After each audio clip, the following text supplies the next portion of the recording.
Bueno, hermanos, nos hemos saludado. Yo no voy a... ¿Sabes cómo conocer un poco la edad de la gente? Uno, que la gente ya un poco mayor usa reloj. Hoy día ya los jóvenes no usan reloj, se han dado cuenta. Otro es que la gente más joven usa esto para predicar. Y yo todavía estoy usando papel, así que... Pero bueno, lo importante es que escuchemos la palabra del Señor. Y les quiero invitar a abrir la Biblia en el Evangelio de Mateo, capítulo 9. Evangelio de Mateo, capítulo 9. Vamos a compartir en esta mañana sobre... Yo sé que de repente nosotros que nos hemos criado en la iglesia, nos hemos formado en un ambiente cristiano, siempre nos están diciendo, hermanos, hay que hablar de Cristo, tienen que compartir su fe. Hermanos, ¿se han dado cuenta que siempre los predicadores están diciéndonos eso? Si tú no predicas a Cristo, eres una persona irresponsable, ¿cómo se te ocurre no compartir tu fe? Bueno, yo les quiero decir lo mismo hoy día, pero en otras palabras, les quiero animar para compartir su fe. Miren, para los que no saben, esta iglesia, esta congregación, es una congregación que partió hace ¿cuántos años en las casas? ¿Hace cuánto tiempo? 5 años. Hace 5 años partió en tu casa, ¿cierto? En la casa de Paola. Está acá. Y este colegio tiene 3 años. Y cuando este colegio comenzó, se inició con la idea de comenzar una nueva iglesia acá desde el colegio. Pero la gente del colegio no sabía que ustedes ya existían acá. Y ustedes tampoco sabían que este colegio venía con esa visión. Así que este colegio partió el año 2011 y el desafío era muy grande, comenzar una nueva iglesia desde el colegio. Pero cuando supimos que los hermanos de Providencia tenían ya trabajo acá en las casas, dijimos, bueno, acá está la cosa, comencemos a pololear, comencemos a ver cómo nos entendemos, y la iglesia comenzó a reunirse acá. Y ya llevamos 3 años acá funcionando en el colegio. Lo digo porque algunas personas me dicen, bueno, pero la iglesia es dueña del colegio, o el colegio es dueño de la iglesia. No, ninguna de las anteriores. El colegio cumple su labor, los dueños del colegio son bautistas y nos facilitan este espacio, y la iglesia cumple su labor de evangelización y de servicio acá también, y nos entendemos bien con el colegio. Bueno, vamos a ver acá adelante, que no sé si nos alcanzará el tiempo. Yo traía también una canción para enseñarles. No sé si se ve la letra. Bueno, pero las hojitas que les entregué aparecen. No sé si tienen esta hojita. Miren, vamos a ver si la podemos cantar, ¿ya? Porque esta canción está relacionada con el sermón de esta mañana. Tocarás a alguien con tu vida. Tiene un ritmo bastante muy latinoamericano, con mucho sabor, así que vamos a escuchar, vamos a cantarlo, vamos a aprender poco a poco y con ánimo, ¿verdad? Con sabor, con palmas. Aquí hay que ver la percusión, hay que tenerla también. Damos gracias, Señor, por los músicos nuevos que hoy día se están sumando a la adoración. La iglesia es un milagro de Dios, no es invención nuestra. Si queremos o si dudamos del poder de Dios, veamos la historia de las iglesias, cómo Dios une gente y cómo Dios transforma corazones. Dice en Mateo capítulo 9, pasando Jesús de allí vio un hombre llamado Mateo, que estaba sentado al banco de los tributos públicos, y le dijo, sígueme. Y se levantó y le siguió. Y aconteció que estando él sentado a la mesa en la casa, he aquí que muchos publicanos y pecadores que habían venido se sentaron juntamente a la mesa con Jesús y con sus discípulos. Cuando vieron esto los fariseos, dijeron a los discípulos, ¿por qué come vuestro maestro con los publicanos y pecadores? Al oír esto Jesús les dijo, los sanos no tienen necesidad de médicos, sino los enfermos. Id pues y aprended lo que significa, misericordia quiero y no sacrificio, porque no he venido a llamar a justos, sino a pecadores al arrepentimiento. Amén. Miren, generalmente cuando se nos dice que tenemos que compartir nuestra fe con otros, hay ciertas objeciones. Acá hay 3 objeciones, lo tienen también en sus hojitas. En primer lugar, ayúdenme a leer la primera. ¿Qué dice? Número 1, ahí. A la gente no le interesa el Evangelio. Es que la gente está interesada en otras cosas. La gente está interesada en ir el día domingo al fútbol, al mall o estar en otros lugares. La gente no está interesada en el Evangelio. Y bueno, la segunda objeción, ¿cuál sería? Yo no estoy capacitada para evangelizar. Eso hay que dejárselo a los misioneros, a los pastores, a la gente que va al seminario. Ellos son los expertos en comunicar el Evangelio. Pero yo no estoy capacitado. Y la tercera es: si la gente no responde, me sentiré avergonzado. Claro, porque queremos tener resultados. Fíjense que vamos a ir respondiendo en base al texto que tenemos acá a estas tres objeciones. Como en el texto, en el pasaje bíblico de esta mañana, encontramos respuestas a estas objeciones. Generalmente, quizás puede haber muchas más que estas tres objeciones, pero generalmente nosotros colocamos algunas trabas o dudamos sobre cómo compartir la fe o dudamos de la eficacia que tienen nuestras palabras cuando compartimos el Evangelio. Hay una verdad en esto. Nosotros no convertimos a la gente. Hay un dicho: tú no salvas a nadie, ¿no es cierto? Es que los jóvenes en mi época por lo menos lo decían: este no salva a nadie. No sé si todavía se usa, los jóvenes hoy día lo usan para decir: tú no salvas a nadie. Bueno, tú no tienes gran valor. La verdad de las cosas es que podemos aplicar eso acá, no para decir que no tenemos valor, pero la verdad de las cosas es que nosotros no podemos convencer a la gente. No podemos, no tenemos esa capacidad. Aunque nuestras palabras sean elocuentes, aunque estudiemos teología, aunque estudiemos psicología, no podemos llegar al corazón de la gente. No nos toca a nosotros lograr los cambios en la vida de la gente. No es nuestra responsabilidad que la gente acepte o rechace a Cristo.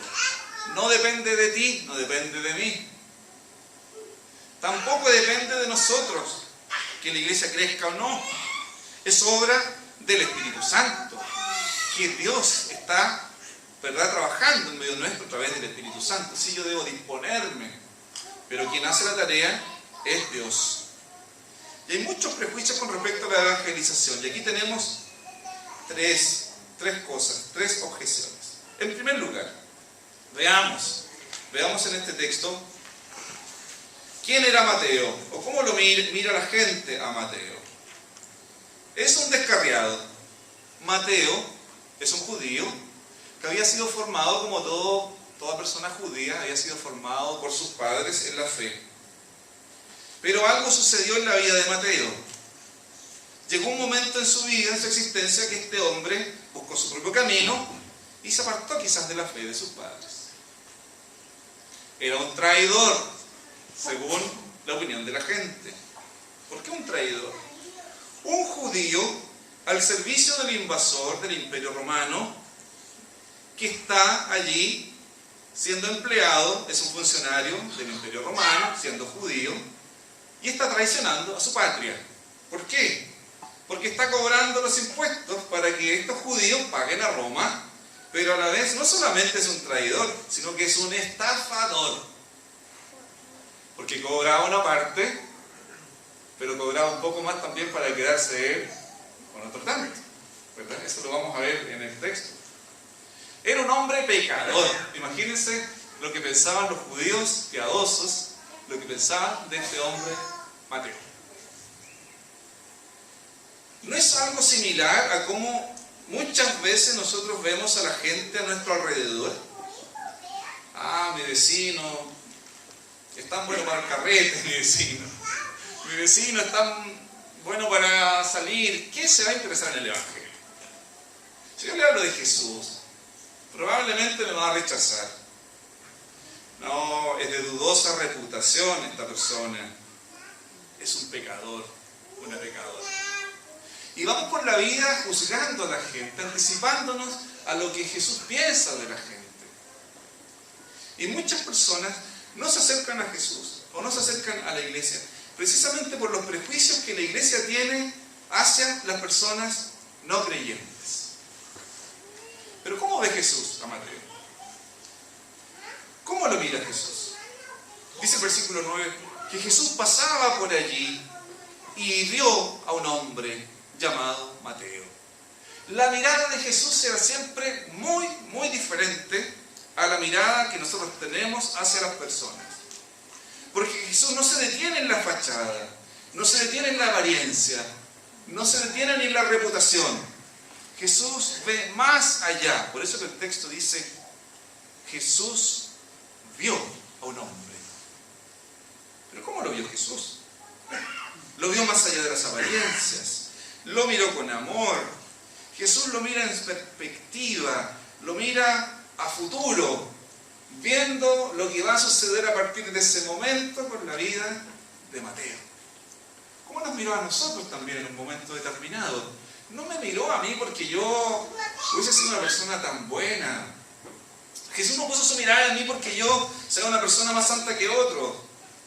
No me miró a mí porque yo sea quizás más tolerante o más respetuoso. No. Jesús me miró porque vio posibilidades en mí. Y Jesús te miró a ti también como miró a Mateo, no como un número más para una iglesia. Te miró a ti con amor, con misericordia, porque te vio a ti como un proyecto de su reino aquí en la tierra. Qué maravilloso. Porque hoy día cuando vemos que en el mundo religioso, en el mundo evangélico, al parecer hay una carrera alocada por llenar y llenar las iglesias. Y está bien, las iglesias tienen que llenarse, y aquí ojalá estas butacas estén llenas el próximo domingo.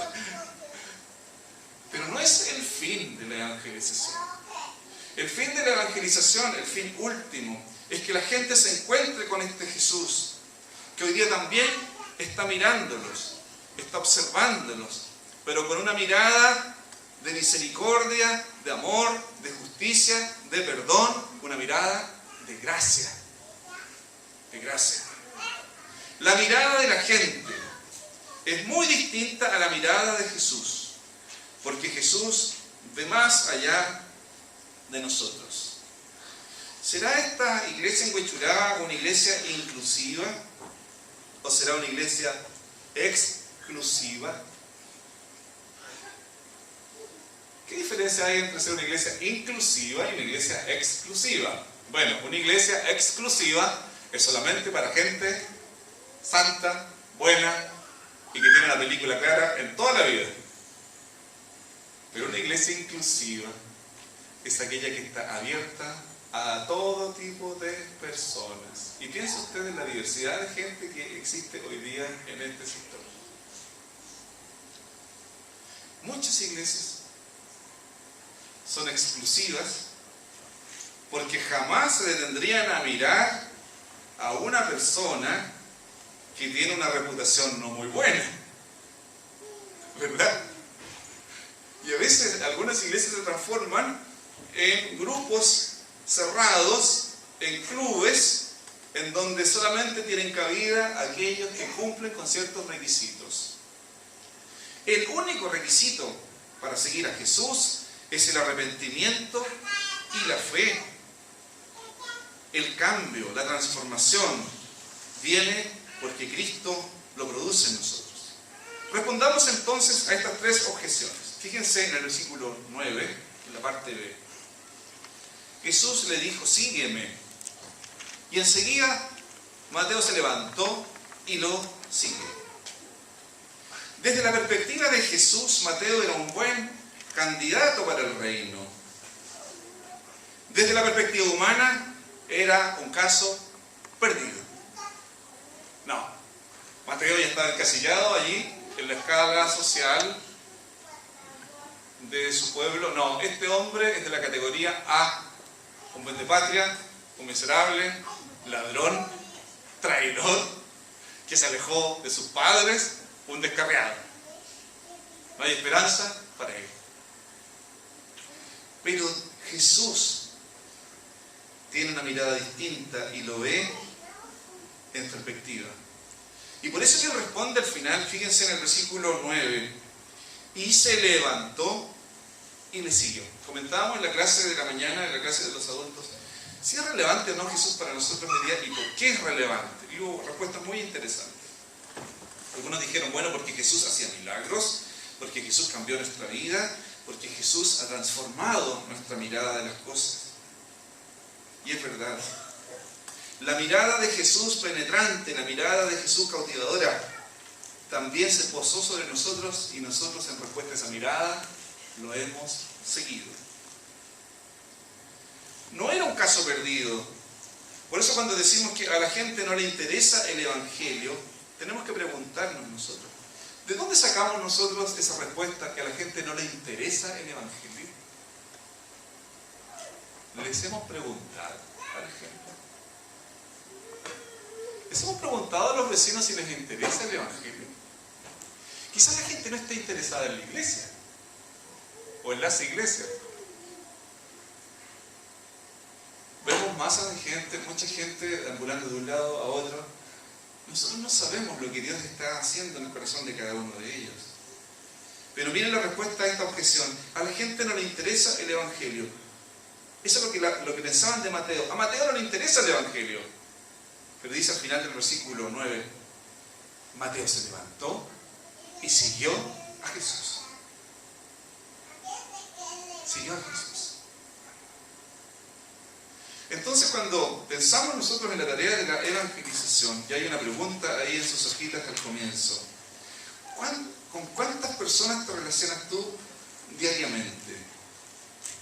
La verdad es que nosotros no necesitamos saber toda la Biblia para compartir el Evangelio. No necesitamos llenar nuestra cabeza de teología para comunicar el Evangelio. Lo que necesitamos es compartir lo que Jesús ha hecho en nosotros, en nuestra vida, y cómo este Jesús nos da esperanza día a día para vivir. Vamos a la segunda objeción. No estoy capacitado para evangelizar. Pero fíjense si seguimos viendo en la Biblia, en el versículo 10. Y aconteció que estando él sentado a la mesa en la casa, he aquí que muchos publicanos y pecadores que habían venido se sentaron juntamente a la mesa con Jesús y sus discípulos. Mateo utilizó lo que tenía a su disposición. Miren, utilizó su casa, su comida, su relación para compartir el Evangelio. Su casa, su comida, su relación.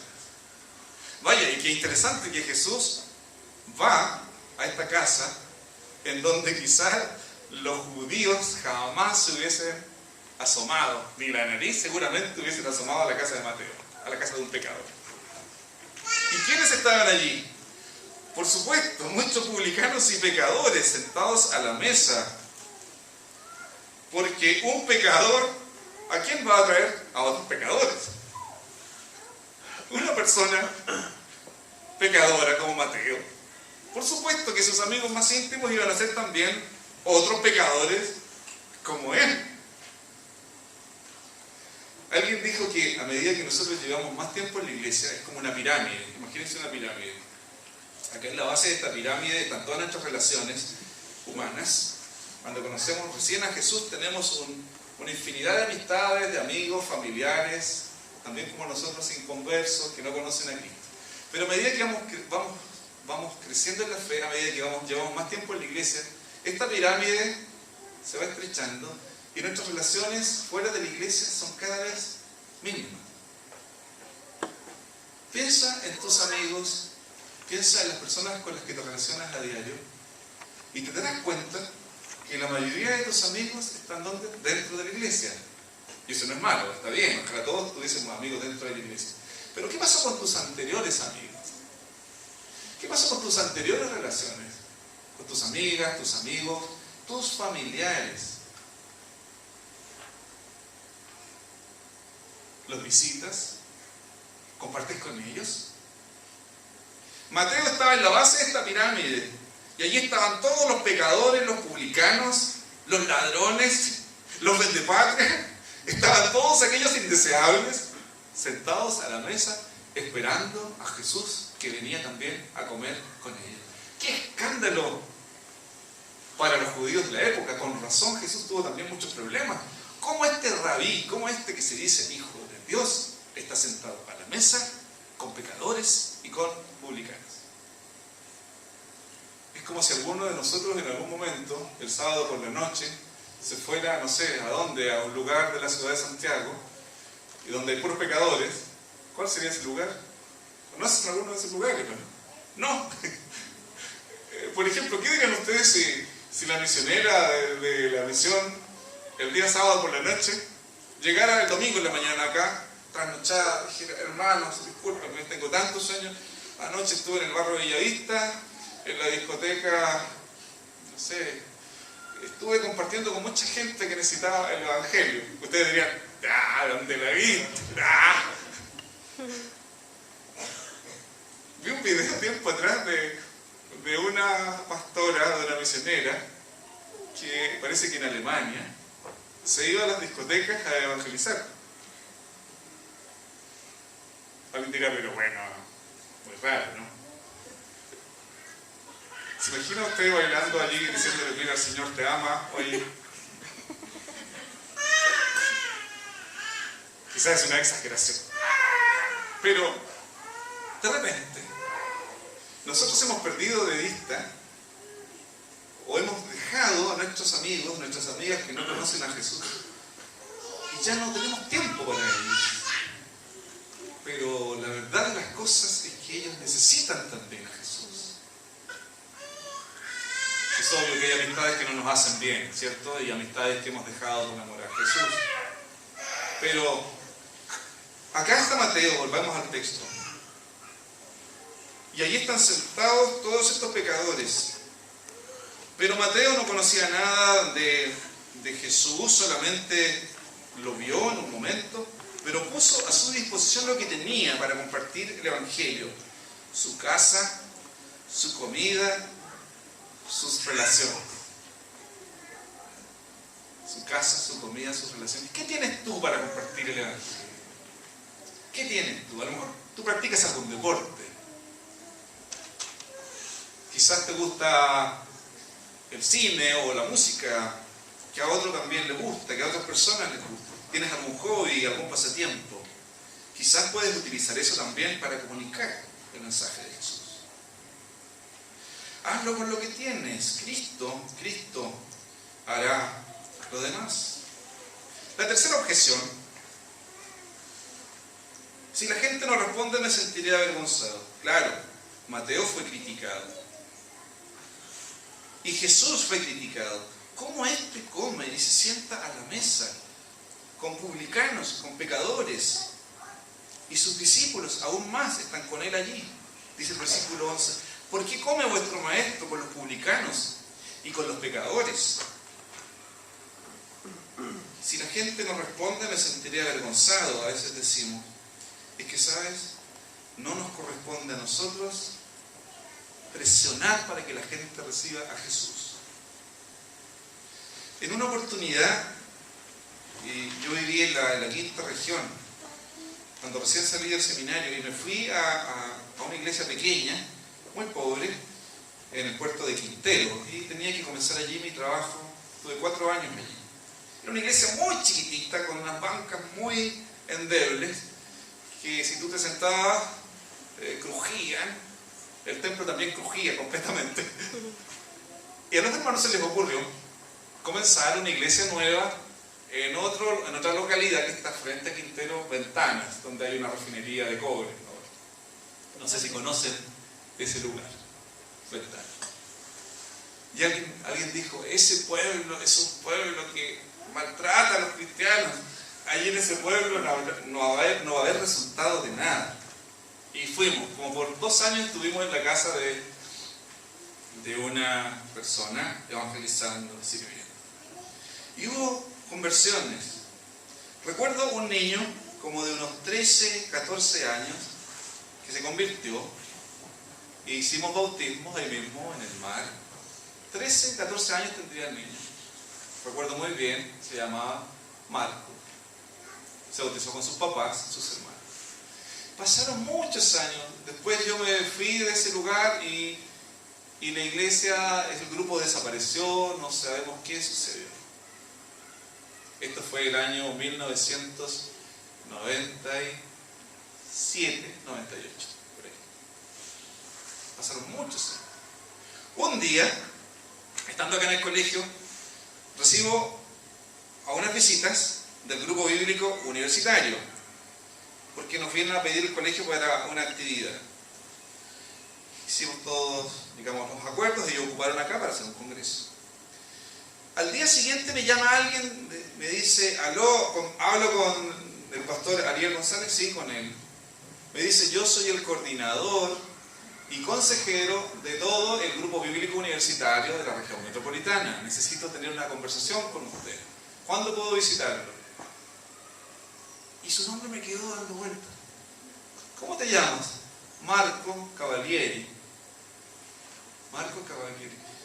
¿Tú viviste alguna vez en Ventanas? Sí, con mi familia, vivimos allá. Entonces yo te conozco. Tú eras un niño como de 13 años, yo te bauticé.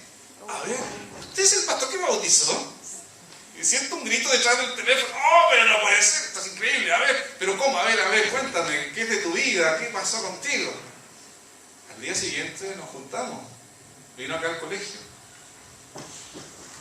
De un pueblito tan pequeño surgió ese chico de 13 años y hoy día es el consejero del grupo bíblico universitario de la región metropolitana.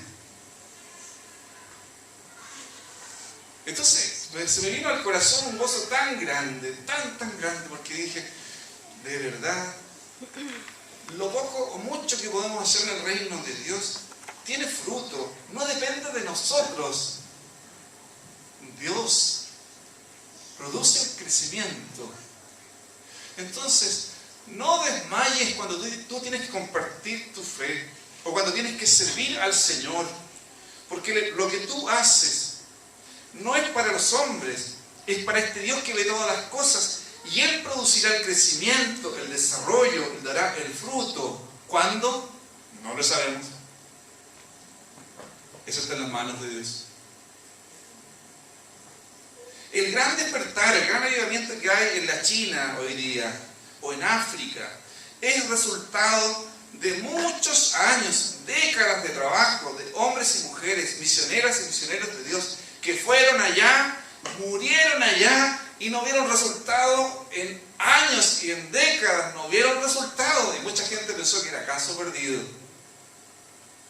Pero el gran despertar espiritual que hay en muchos pueblos hoy día se debe a la obediencia, a la dedicación, al tesón, a la fidelidad de muchos hombres y mujeres de Dios.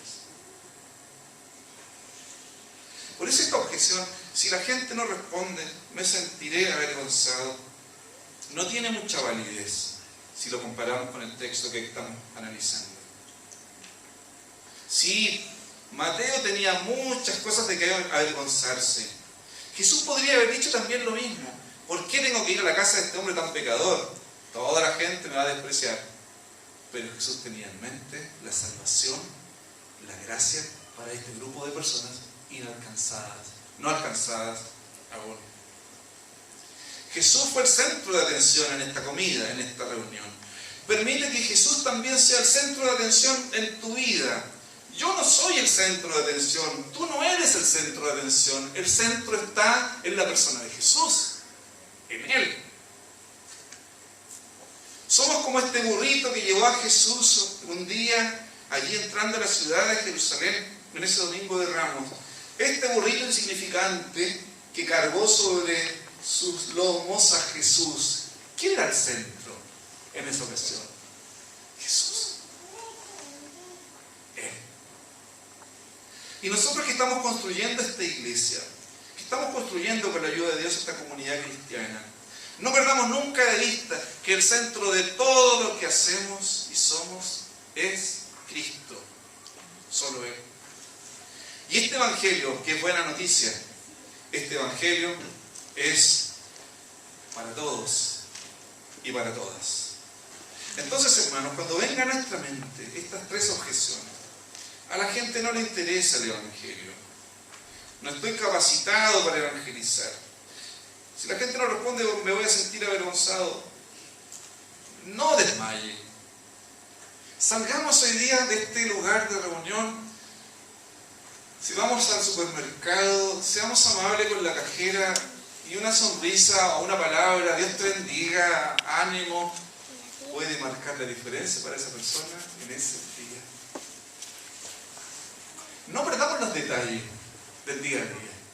Si te encuentras con alguien que lo está pasando mal, algunos de nosotros también lo hemos pasado mal en estos días quizás, un abrazo, una mirada cariñosa, un buen saludo puede cambiar el ritmo de esa jornada, de ese día para esa persona. Que no pase la gente alrededor nuestro, al lado nuestro, sin ser tocada por la gracia y el amor de Jesucristo. Tú y yo somos instrumentos en las manos de Dios para traer cambios a la vida de gente que está lejos de Jesús. Al final, Jesús dice: los sanos no tienen necesidad de médico, sino los enfermos.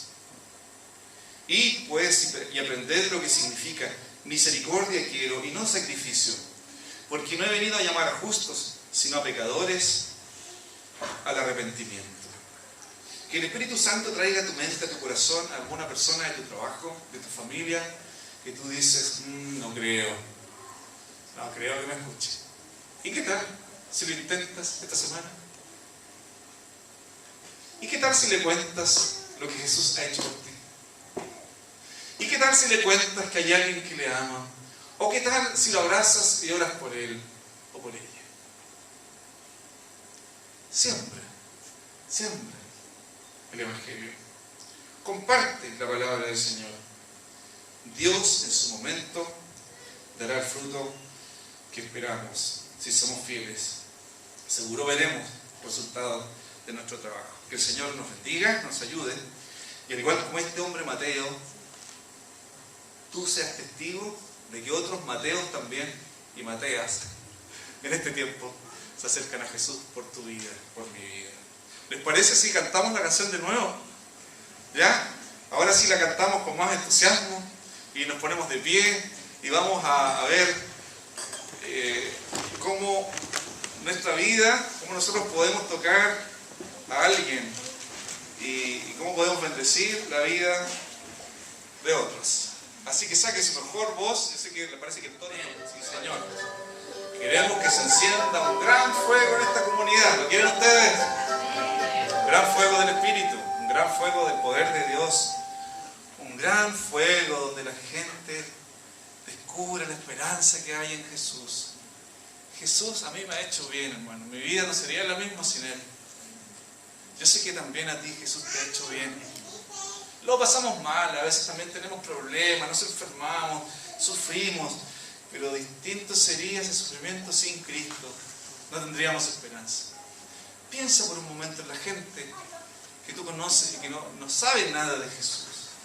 Tú eres la chispa que el Espíritu quiere enviar a encender fuegos. Que esta semana se enciendan muchos fuegos de Dios donde tú estás. Y que Dios te anime con su Espíritu para que arde el fuego de Dios en ti y muchos le conozcan. Señor, queremos ser parte de tu reino, y gracias porque somos parte de tu reino aquí en este lugar. Señor, gracias porque un día encendiste esta chispa tuya en nosotros, la vida de Cristo en nosotros. Nos transformaste, Señor, nos perdonaste, nos salvaste, nos diste vida. Y sigues transformándonos día a día porque somos pecadores aún y te fallamos tanto. Pero Señor, gracias porque esa chispa no se ha apagado en nosotros, porque esa chispa es un fuego ya en nosotros, el fuego de tu Espíritu. Señor, que ese fuego ahora nos impulse en esta semana para compartir nuestra fe y que no haya objeciones y que tu gracia abunde en nosotros y que tu amor y tu misericordia alcance a muchos a través de nuestra vida. Te damos la gloria, te damos la honra y gracias por esta palabra que nos has compartido en el nombre de Cristo. Amén. Amén. Que Dios nos bendiga, hermanos.